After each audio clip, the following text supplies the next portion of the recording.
Happy Sunday. Happy Sunday to everybody. I know it's the day before the next work week, but man, I just want to tell everybody happy Sunday.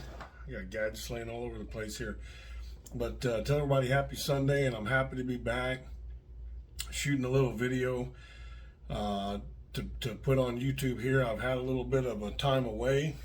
You guys, those of you that subscribe to me have not seen any videos come out probably for, heck, I don't know, what, a month and a half, 2 months now, probably a month and a half.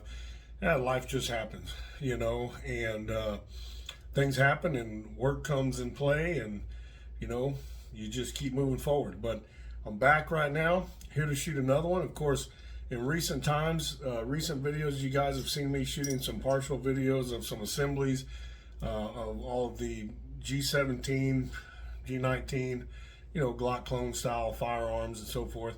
But I'm going to fall back a little bit on where my passion lies. I haven't made a video on these in a while, but I got a little something here recently that I'm really excited about, and just want to show you folks and give you my take on its performance, its fit and finish, its feel, and go from there. Remember, I'm basically a sampling of one, so I have to go off what I have in my possession. I can't speak for anybody else, can't speak for others and other experiences. And that's the one thing that I'm always going to do, is I'm only going to speak on my own experience. I'm not going to be like a forum out there where you got some bandwagon joiners and Monday morning quarterbacks that love to read about somebody else's issues and then promote them as their own for a bandwagon, you know, or whatever it may be. But we're going to always state the facts here, but the facts are going to be based on a sample of one, guys. Here we go. So this is what I got. I'm going to go back to, like I say, my passion. And my passion is with 1911s. What I'm going to do here right quick is I'm going to clear this guy right quick, make sure everybody can see. Firearm, you can see no magazine. You can also see there's nothing in the chamber. We are now able to operate this firearm safely. What is this, if anybody's asking? It is the Kimber, and it is the Rapide, Rapide, whatever. I call it the Rapide. That's what I've heard it called. That's what I call it. I've never been corrected on what I say about it and how I pronounce it. So that's what I call it. This is the actual model that's known as Dawn, which has brushed sides, polished sides. You can see this thing is just gorgeous. Polished sides, polished flats, excuse me. And then in between your serrations on the top strap, excuse me, it's on the top strap, and in between your serrations on your parts, as far as your grip safety, your safety levers down here on the bottom part of your frame, you're going to see that it's more of a I don't know, it's Kimpro's little frost type or matted, whatever you want to call it, finish. But man, it really just looks gorgeous when you look at this firearm. The lightning cuts on the slide are amazing. The TIN coated barrel, I believe it's a titanium carbonitride. I'm not 100% sure. It might just be titanium nitride. But I mean, I've already put a number of rounds through this thing, and there's not a Mark 1 on the barrel. It's holding up extremely nice. You see right off of my right shoulder here down behind me, I got Joey girl came in here to lay with me. But anyway, this is the Rapide, the Kimber Rapide, and this one is in the 9mm variety. They do make this in 9mm, 45 ACP, and 10mm. For all you Lord's caliber purists out there, deal with it. Turn the channel. I'm not a 45 ACP guy. I like 9mm and 10mm, and there's nothing wrong with 45 ACP. But you know, quite honestly, there's nothing wrong with 9mm or 10mm also. And if you got a problem with that, go have a problem somewhere else. So I'm here to talk about the firearm and not worry about all the semantics and arguments over calibers. So this is what we got. Now this firearm, mind you, is harkening back to some standard government issue operations too that Kimber has not dealt with or not built firearm platforms, their 1911 platforms on in a while. What I mean by that is, you can see, you don't see a full-length guide rod here. They use a government style, the old government style. I don't even know what the term is, to be honest with you, but it's a shorter guide rod system, or not shorter, but it's a partial guide rod system. So you're not seeing the full-length guide rod you see on most of your Kimbers.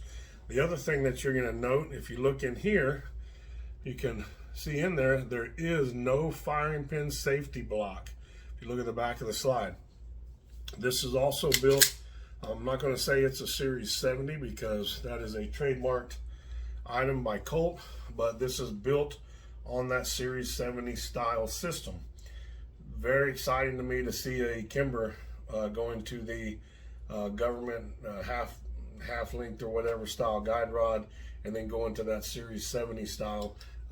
It really is exciting for me to see that. I like to see them do that with some of their other existing or current lines as well, and give that option on those. It does come with True Glow sights. These are the TFX Pros, which means you've got your green fiber optics for shooting indoor, outdoors during the daytime, but you've also got your tritium for your night sights. So you got both in one here. They're non-adjustable sights. I mean, you could have some drift and windage here, I guess, on the back, but otherwise they're non-adjustable sights, but they are amazing and exceptional sights, and I'm very happy with them from my experience at the range with this gun so far. This gun also comes with the mag well. There's some features that come on these that you don't see on a lot of Kimbers. Comes with the mag well. It is a removable mag well, and it is fitted very nicely. Again, this is a sample of one, but there is no wobble, no movement to it, and it is fitted very nicely with the frame. It is blended very nicely. The other thing everybody complains about, and I did too, look at that back strap, that mainspring housing there. You see that mainspring housing? That is built on the same design of the firearm. Very usable, okay? So don't worry that it doesn't have a bunch of stipplings. It's very usable. But here's the cool part. It's metal. It's not plastic. Kimber went to the metal mainspring housing on this one. Thank you, Kimber. They also put the memory bump on your grip safety with a little bit of texturing. So that way you've got a nice little memory hump there for grabbing as well. So there's a lot of finite changes here in the design with the Rapide against the other firearms that they have in their lineup that really put this one on the map as far as a top shelf production, not semi-custom, not custom, but a top shelf production firearm. You've also got the Kimber has a name for it, but basically you've got on your front strap here, you've got the Stiplex. That's what they call it. Kimber Stiplex, but you've got stippling on the front. I mean, it is an extremely positive grip, and it is very, very comfortable, very intuitive in the hand. The firearm itself is amazing. I put 200 rounds through it the other day. I haven't gone through the full 500 round break-in. I do 200 to 300 rounds when I go to the range, just because life happens and I don't have the time to spend there for 500 rounds every visit. But I put 200 rounds through it. I had zero malfunctions with this firearm. Everything fed perfectly. If I did have one complaint, it is the same one that I've always had and most people still have, even with all these refinements to this firearm, that it came with one magazine. Kimber, you got to do better than that. Give us 2 magazines, you know. It's not that big of a deal. It's just 2 magazines. This is a $1,500 firearm. Give us a second magazine at least on this one if you're not going to do it on your lesser priced varieties. But I do have a Wilson Combat mag that I ran with it, and it ran flawless. The Kimber mag that it came with it ran flawless. I've got a couple of Ed Browns on the way. Got a couple of Metgars on the way, metal forms as well. I like to get all kinds of mags, and I like to run them through these firearms and see which ones it likes, which ones it don't like, go from there. As far as accuracy goes, outstanding. Take a look at the picture that I'm putting up right now. This was after shooting close to 200 rounds. It's the last 15 rounds that I fired. at 7 yards, and most of my shooting is anywhere in that 5 to 7 to 10 yard range. That's how I like to target shoot at the indoor range I'm a member of. I just like to do that. Sometimes I go out to 15 and 20.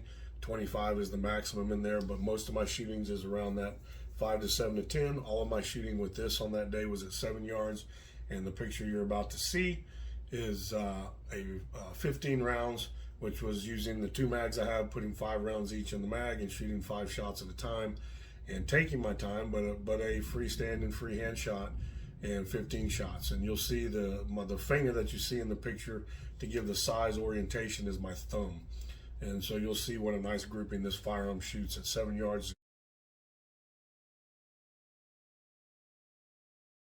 Extremely accurate. Shooting a little bit low at 7 yards, but I expect it to be a little bit low. I can't confirm this, but I believe Kimbers, when they're shot and when they the way they mount these sights is they like to have these firearms shooting somewhere in that range of on target at 20 to 25 yards off of a bench or off of a hold, a rest, or some type of a ransom rest or something. So freehand at 7 and 10 yards, I believe are going to be low by an inch or two. So I just compensate a little bit for that. That's just the way I do it. Anyway, so like butter smooth also, just so you guys know, not a sound. It's a very, very tight, very minimal movement. You can see it was tighter before I fired it, but it's even a little looser now, but very minimal movement. And you can just, let me see if you can just hear, it's just like, it's so smooth, it's like butter. You know, they really did a nice job on fitting this guy. The trigger, if you want to see how the trigger functions, you can see there's going to be just, you can see right there, not much, tiny bit of take up, and then you squeeze a little harder, bam, it breaks. Let me hold that in, give you a reset view on it. Reset, bam. It's really tight, it's really done right, it's super nice. The safety's very tactile, very, very positive, in and out, no grit, very positive. And of course the ambidextrous. Not a big fan of the ambidextrous myself. I just like having it on the strong hand side, but that's the way this one comes, so that's the way I'm going to have it. But my trigger personally, I say these are set at somewhere in that 4 to 5 pound range. They say it's a match trigger. My trigger comes in at 4.5 pounds, so it's right in that mark of what they're talking about. So that's all I got. This was a quick one. I know I did a lot of talking, probably a little bit longer video than I meant to have, but not taking this apart, not showing you the insides. There's plenty of videos of that on 1911s.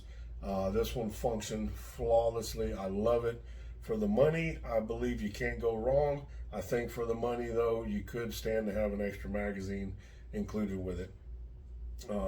As always, if you like my videos, please hit like and subscribe. Ask any questions. I try and get back to you. There's a few that I had to answer this past week that I hadn't seen in a month because, again, life happened, and I'm sorry to those folks that didn't get those answers as quickly as you would have wanted. I apologize for that. I'll try and do better. But again, please bear with me. Life happens. And, if you got any questions about this firearm, please ask. Please subscribe. And throw me out some information. If you have some knowledge on these as well. If you have some information and some personal experience, if you don't have any personal experience on the gun, man, ask the questions. But if you don't have any personal experience, don't give anybody advice. That's the best thing I can say. Advise on what you know about, not what you read about. And that's the best way to go. And just make sure you get your facts straight. We don't want to provide any misinformation for people. We don't want to provide any bad information for people. We're here to entertain, help, and be a part of a village together, right? So let's make sure we stand on those ground rules and be respectful of each other at all times. Anyhow, that's all I got. I appreciate you guys tuning in, and let me know what you think. Obviously, I shoot these videos. Generally, you see my head's half cut off as always. I shoot these videos with generally a smartphone or something. I don't have a lot of photograph or video equipment like a lot of these people do. I don't even sit back and practice what I'm going to say. I just hit start and go, and what comes to my mind comes to my mind. At least that way, everything I tell you is going to be to the best of my knowledge, and going to be truthful as far as what I can speak on. So I hope you guys appreciate that. That's the way I'm always going to do this. There's no reason to change up. This is the way I do it. This is the way I live my life. Try and live it straightforward and be as straight as I can. I got kids to raise just like all of you, and we got to show them the character that they need to grow up with. So anyhow, hope everybody enjoyed it. Hope you have a great end to your Sunday for the rest of the day. Get out there and barbecue something, and enjoy a nice evening meal before the start of this next week. And God bless you. God bless America. God bless Texas. Hunting on a Budget, Texas. Cannonball Cat signing off. Take care. Bye-bye.